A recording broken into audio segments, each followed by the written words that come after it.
lake, dude, and we're drifting into deep water. Oh, okay.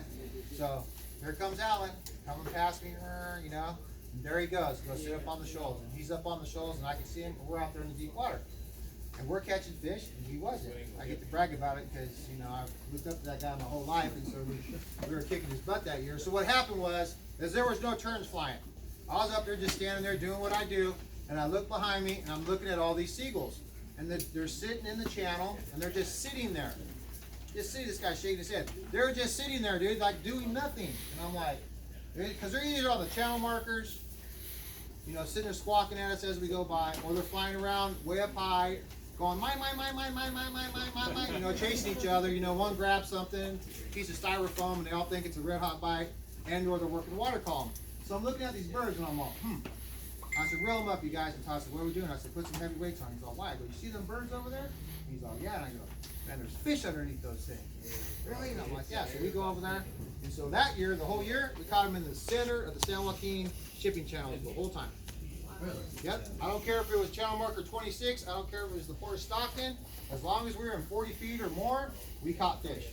I don't know why they were in that deep water. I don't know why that's where they were hanging out, but the whole season. And so this is what I came up with. Them birds are sitting there, and they're just sitting there like this, like, you know, moving their feet like this, and they're making like this vibration, and it's going down to the bottom, and it's bouncing off the fish, and it's hitting them in the butt like on the rats, and they say there's fish right here. So anyway, that's my joke. But yeah, they were in the deep water. So yeah, anywhere from shallow to deep. Anybody want to check out this rod? I kid you not. But you know, I've looked in the deep this year, they're not there. I've looked in the shallows this year, they're not there. They're just late this year. But we should be catching a lot of little ones right now. We're just not. The last couple of days it's been better, you know. I think our best day so far this year is only 8 keepers. Sad to say. It's getting better. Where do you get your bluegills, and how do you hook them? Through the lip?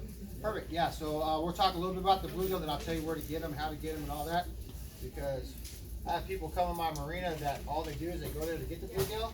They're not too smart. I get my bluegill in about 10 minutes. You can only get 25 of them. For now, probably 50. Okay, so basically, again, Phoenix rod, again, bass rod. Guy in my boat today, he's all, damn, dude, he goes, I have that rod. He goes, that's my cranking rod. And I'm all, yeah, it's X12 cranking rod, because he's a bass fisherman. And he's like, yeah, that's a cranking rod. I'm all, yeah, that's right, it's a cranking rod. But for us, it's a bluegill rod. Because again, you know, most of striped bass, you know, 20 inchers, 24 inchers, you know, 30 inchers are really good fish nowadays. So, you know, just fish light rod. So this is just a X12 cranking rod, Daiwa Alexa 300. The good thing about this rod, and matter of fact, right now, this rod has 60-pound braid on it, only because I was fishing 60-pound braid with that stupid Washington. With the flasher on there and the Brad's couplet. So I was running 60-pound braid. But generally this would be 30 pounds. But this is 60, it's working just fine, so I'm like, I'm not going to waste a bunch of 30 again and put 60 on, because I might go salmon fishing next year, so this works fine. So Phoenix X12 cranking rod, 300 Daiwa Alexa line counter. The reason for the line counter, not because we're salmon fishing, but again, you know, if you're going to go salmon fishing and you want to do some bluegill fishing, it has a clicker on here. Okay. And then you'll also notice that the bail is open right now, and the line's not going out. So what we do is, this is old school Greenhaven stuff right here. Amen. Of course, it's tangled, huh? I'll show you guys something. I told you I'll get to the back of the boat that often, huh? Okay, he's right. Woo, I was gonna tear the sloth up tomorrow if that was wrong, dude. Ooh, I thought he had it tied on there wrong. Okay, so basically, instead of a three-way, I have a swivel, okay, and then the swivel has 2 beads, one on each side, and then I have a Duralock. The reason for the Duralock at the top as well as the bottom, which you don't have one on the bottom, I'll get him for that tomorrow, is that I tie all the leaders the droppers, and the leaders, I pre-tie and put them on those little red spongy things that are right behind those guys, I think, over there, maybe. But they have green ones. Oh, no, they're not there anymore. They must have moved them. Anyways, I pre-tie everything. Okay, so everything comes pre-tied on here. But the reason for this is this is no more than just like a fancy slider, like the plastic sliders you can buy in the bait shop. Everybody see that? Okay. So, and then 30 pound fluorocarbon. Again, this is CXX. This is good stuff. This is mono, but it works good. And then a 3/0 mosquito hook. Again, sometimes on our mudsucker rods, we will step up to a 3/0 hook. Only if the bait's on the big side, or if we get a lot of skeet reeses in the boat. Again, people that like to swing on them, if you put the 3/0 hook instead of a 1/0 hook, it gives you more gap in between the head and the hook. Follow me? So if the mudsucker was in there through the split of its chin and out its lip, when it's on there like that, the mudsucker will be down here and give you more penetrating, right? If you put a big mudsucker on a 1/0, it kind of covers that up. And sometimes you might miss them more, so we go to a 3/0 hook. But again, mosquito hook. And then back to the 300, that's so we can put it in free spool. So when we go to start our drift, this is the first rod that goes out. This is a community rod. This goes out the back. Generally a 3/4 weight, because we're fishing a bluegill and he'll tangle everybody out. So we want this way, way, way away from the boat. Okay? So that goes behind the boat. It goes in free spool with the clicker on. Bluegill goes back there. Stick this in the rod holder. When this thing goes NASCAR fast, don't grab the rod. 2 days in a row, I had the guy grab the rod. I'm like, no! The guy's all, like, don't grab it. And they're like, why? And I'm all, because he's just running off away from the pack. So usually what happens is he'll grab it, like say there's somebody throws a sandwich in between all you guys, somebody grabs it, runs off with it to eat it. And that's what happens. It goes super fast. And then a lot of times it'll drop it. And the reason why they drop it is because as he's running, the bluegill is flaring its dorsal fin and it's poking it, because it's spitting it out as it runs. And then what it'll do is it'll swoop back around and he'll grab it again. And then we call that the munchy munchy. So when this thing gets bit, you'll see the rod go this way, side to side. It's not up and down. It goes side to side when you eat it. That's another good tip for you. When it's just slowing down, bottom.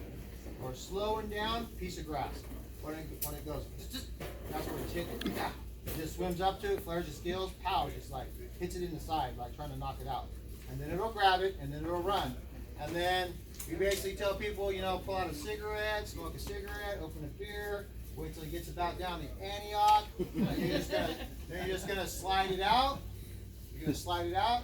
You're gonna engage the reel. You're just gonna woe it about forehead level, keep it bent. As soon as you see it pumpy, then you're just going to turn the clicker off and then slow reel. You don't want to pump it up and down, because a lot of times it'll just have the bluegill inside its mouth and it'll be sideways. It won't even be hooked. The bluegill will be all flared up by its dorsal fin, and you reel it in, and then Todd goes like this, and it just falls right off, because all it had was the bluegill. But a lot of times it will knock that bluegill up the line and it'll hook it. Todd always says, oh, we're trying to belly hook him, and I don't correct him because he spent too good of a deckhand, so I just don't care, whatever. But they usually don't gut hook them. That'd be like a split tail fisherman or something. But and then fairly on the drags, depending on where we're fishing, this is pretty tight right now. We were up in Prospect today, fishing around a lot of islands. We were coming around this island today, and I'm like, and I looked down at my screen. I'm like, oh man, there's fish here. I'm all pleased. And sure enough, man.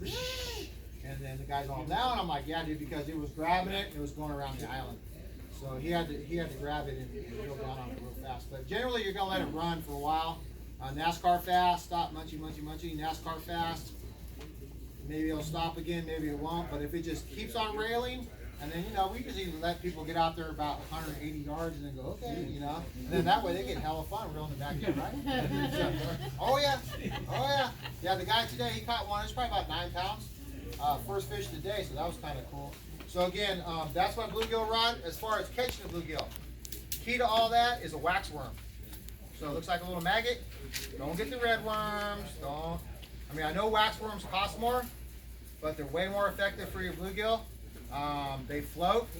So size 12 long shank hook. They usually come like pre-tied. I just buy like the cheap Eagle Claw, the pre-tied ones, and then just do like a little half funky knot on the line, and then we fish right around the weeds inside the marinas. But you can pretty much get bluegill anywhere. Just kind of look for the weeds if there's any left from them guys spraying. No, I'm just joking. And you'll catch your bluegill. Limit's 25 right now. You can't have more than 25. You can't catch bluegill at your local pond. Take it out to the delta. So you can only catch them in the water that you're fishing. What size do you like? What size I like? You know, the one today was pretty big. The one he had today. I like early in the year. I like them little like this, like 50-cent pieces, because we can put the 50-cent pieces on our bait rods on the side. But basically, you know, medium size, not that big. And then they have ones that are called the warmouth. They're like they're super green. They got like the tiger stripes. Those are the best. So if you can get a bunch of warmouths, those are the best. But any of them will work. So yeah, size 12 long shank hook.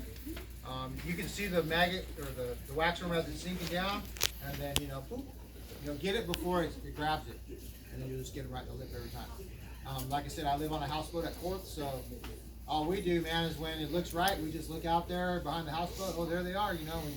We all run around like a bunch of little kids and grab our bait, and then we got big bait barrels in our slips, and we just put up on our. They don't like captivity too much, so you don't want to try to keep them like a week or anything. A couple days.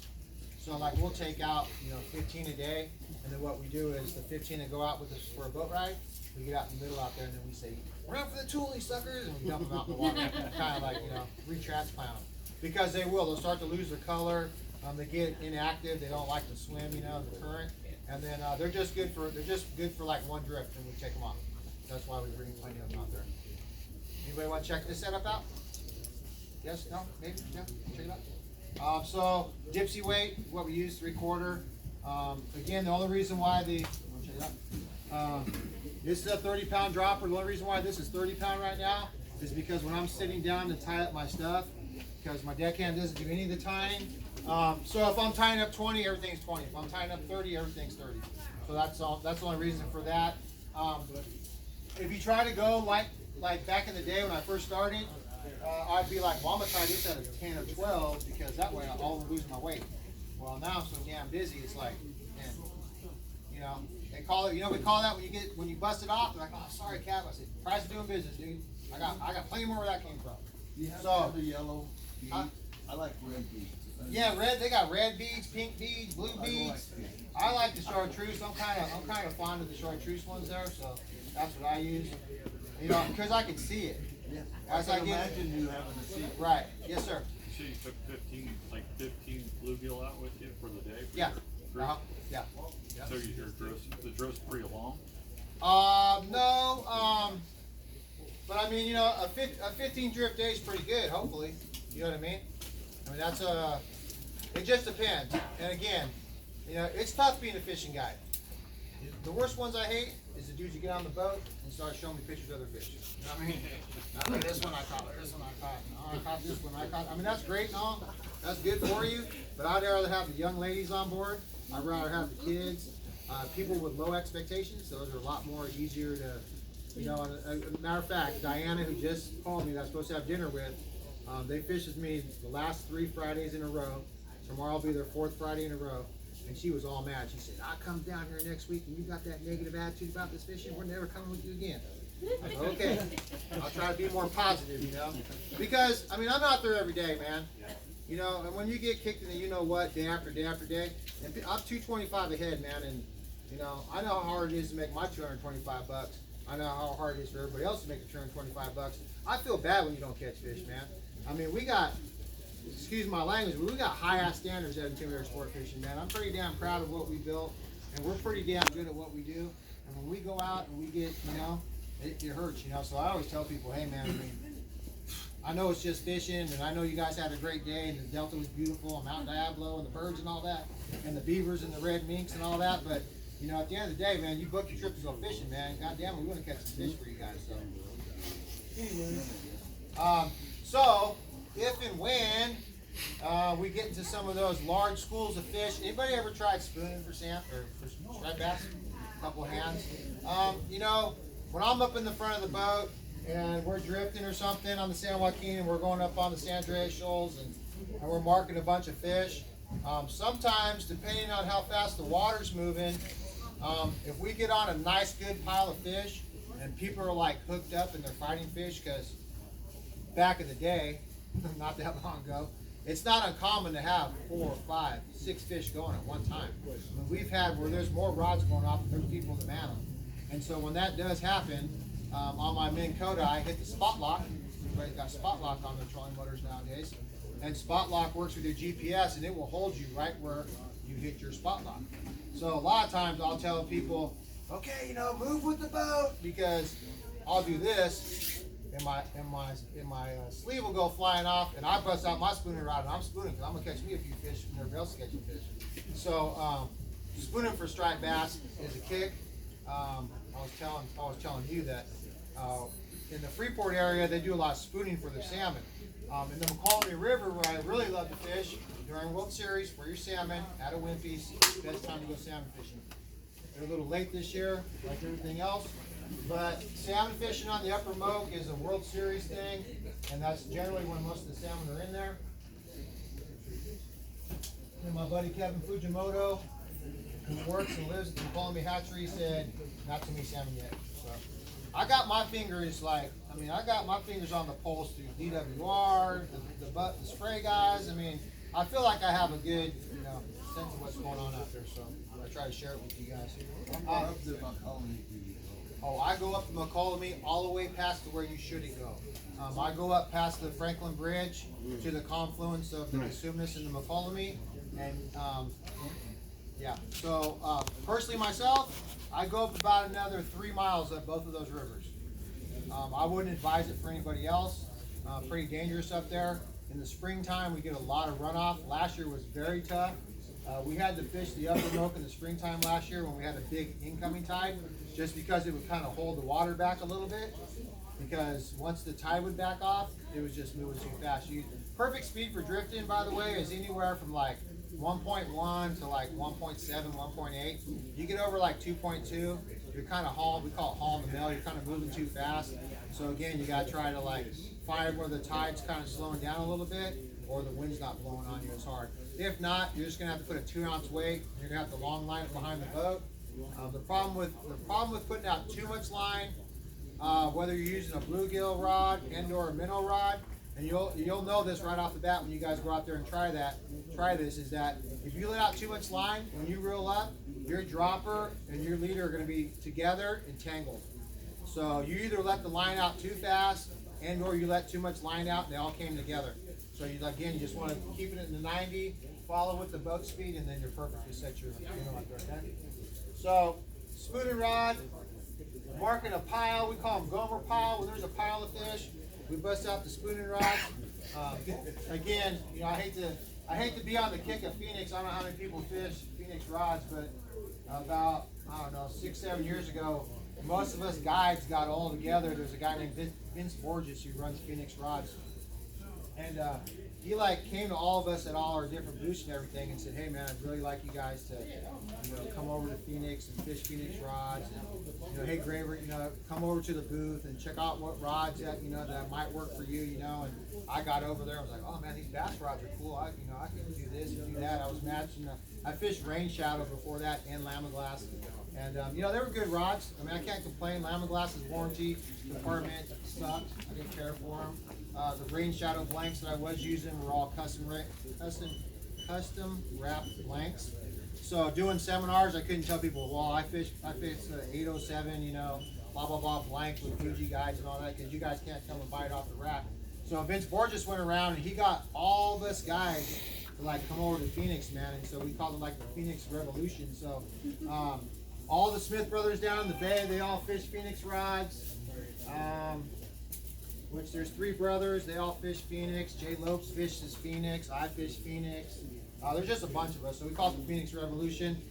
What's good about that is Vince is a professional bass fisherman and fishing guide, and so he listens to our needs and what we'd like to see and all that good stuff.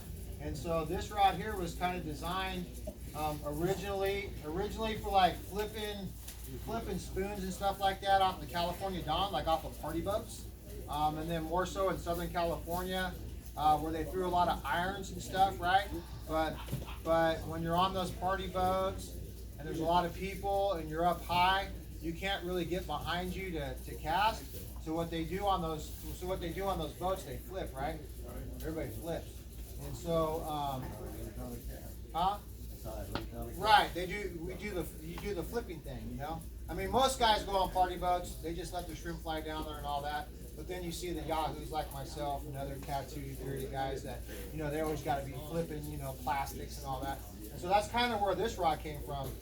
This is called a Titan Slow Pitch. This rod's a couple years old, and it's pretty small and pretty nimble. Kind of like your old ugly stick. I could bend this thing all the way and touch the handle. It's like the original ugly stick. It's spiral wrapped. So Alex of Phoenix, he's this crazy Asian guy that like plays with computers and composites and all this stuff, you know. And he's just like the little mad scientist. So he came up with this rod right here. So this is my rod that we use for spooning on my boat. Again, 30-pound braid. Only difference is in the connection point, and I'll go ahead and hand that around. Watch out, it's got a sharp hook. That's a Blade Runner spoon. That's the ones we use for the striped bass. For salmon, if you want to go out salmon spooning, I recommend more of the P-line laser minnow. It's more straighter, more up and down. It has less flutter. For the salmon, you don't really want the flutter, but for the striped bass, you want a flutter to it. It's just imitating a wounded minnow. So instead of a swivel on there, I have what's called the Alberto knot, and it's just a line connection knot that Alan Flong taught me how to tie, and that's so you can tie any kind of mono or fluorocarbon to your braid. And then as this knot gets worn down and soft, you can reel it through your eyes and you can cast. That's what Alan does with his because he's a big caster. But for me, I'm just using it to drop it down to the bottom, give it a nice slow up and down. You want to give it like a little kind of pop at the bottom just to pop that spoon up, and then as it comes up, then you're just going to kind of follow it down. You don't want it to like totally free fall too fast, but you don't want to impede the spoon going down. But when you get on striped bass and you drop that thing down, then you don't really need any kind of technique. They're just going to slam that thing. So 30-pound fluorocarbon leader. When you do spooning, you don't want to try to tie your spoon directly to your braid, because if you guys have ever spooned before, show of hands, nobody, just a couple. If you're too light on your line and you think you got a bite and you reel it up and it's flipped up on itself, that's because the line you're using is too light. So that's why we use the heavier 30-pound fluorocarbon. And so, you know, a little bit of scent. I do chew a lot of chewing tobacco, and man, my bait guy was late this morning. I was late getting to the boat. Couldn't get back to my houseboat to get another can of chew, man. I ran out about half day. I thought I was gonna have a heart attack. So when I tie my knots, you know, I usually have two in my mouth, so I always use some Procure on there, just to kind of mask the human scent on there. But again, when you're in a wide open bite, it don't really matter. As far as color, I mean, Rick Teets, I think, I don't know how many colors he's up to now. He's got to be well over 40 different colors that he makes. Anything with white, anything with chartreuse is cool with me when it comes to the striped bass. So yeah. So that's called an Alberto knot. Crazy Alex from Phoenix Rods, he comes in my booth last year at the IC and he's all, Captain Mike, well, what's up, dude? He's all, got the new